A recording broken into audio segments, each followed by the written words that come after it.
Tommy Robinson has dropped a bombshell, claiming that senior police officers in the UK were photographed alongside rape gang leaders and child traffickers. What's going on behind the scenes?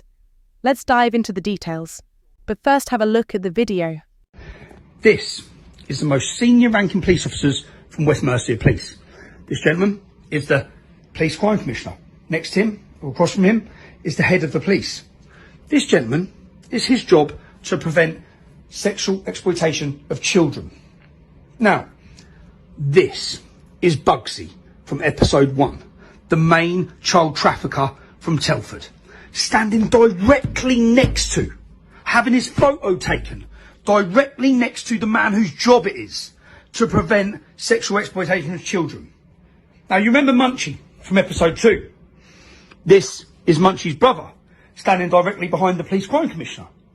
Do you have any faith that these officers are tackling these gangs? There is no way that their intelligence system does not tell them that they are drug dealers, they are gangsters, and they are trafficking children. But they do not care. They are more interested in taking their photos for diversity. I have tried to find pictures of the police sitting outside the church in Telford. I haven't been able to. Outside the Sikh temple. I haven't been able to. Outside the Hindu temple. I haven't been able to. All of these men, all of them, including him, are directly linked to gangs that rape children in Telford. And this is what your police force are doing. Robinson, a controversial activist, alleges that these photos are proof of deep ties between law enforcement and criminal networks involved in heinous crimes like child trafficking and exploitation. He claims this isn't just negligence but complicity at the highest levels of authority. Naturally, these allegations have sparked outrage. People are demanding answers and accountability from law enforcement. How could such individuals have any association with those accused of such horrific crimes? This story underscores a disturbing question. How far does the corruption go? Are these photos innocent coincidences, or is there something more sinister at play? Meanwhile, Nigel Farage has distanced himself from Tommy Robinson after Elon Musk swung behind the jailed political activist, calling for his release.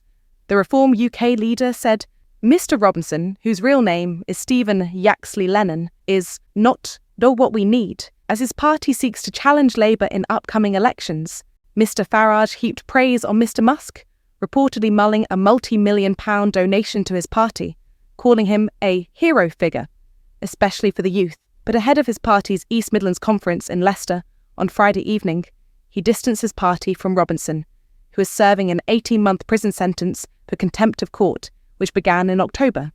Mr. Musk wrote on his social media website X, formerly Twitter, on Thursday, "Free Tommy Robinson." When asked about Elon Musk's recent comments, Nigel Farage told GB News he's criticising Britain's leadership, addressing the UK government's response to child grooming gangs, particularly in light of calls for a public inquiry into child sexual exploitation in Oldham. Farage said Musk is highlighting the failures of British leadership, specifically regarding the resurfacing mass rape and grooming scandals. Transcripts from court proceedings are circulating online, but I'd advise against reading them. They're deeply disturbing. Farage acknowledged Musk's support for him and his party, Reform UK, but added Musk views Tommy Robinson as someone who took a stand against grooming gangs. However, Robinson is in prison for contempt of court, not for his activism on that issue. When questioned about accepting Robinson's support in the future, Farage stated, "Reform UK is a political party focused on winning the next general election.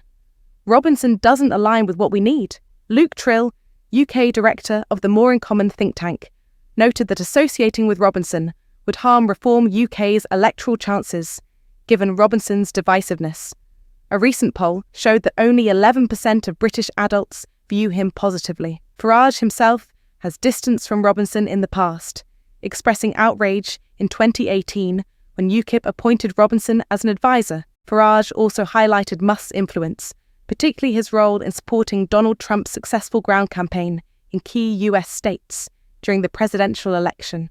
"We've learned a lot from how he approached that campaign," Farage said. "Musk is admired by young people and could provide significant support for our party, even financially." Regarding calls for a public inquiry into child sexual exploitation in Oldham, Farage voiced his support for a comprehensive investigation, adding, "We need a full public inquiry under intense scrutiny." However, Home Office Minister Jess Phillips has denied a request from Oldham Council for the government to lead such an inquiry.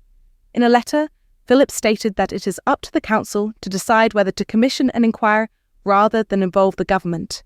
An Oldham Council spokesperson affirmed that survivor voices remain central to their efforts to address child sexual exploitation, ensuring that their preferences will guide any future action.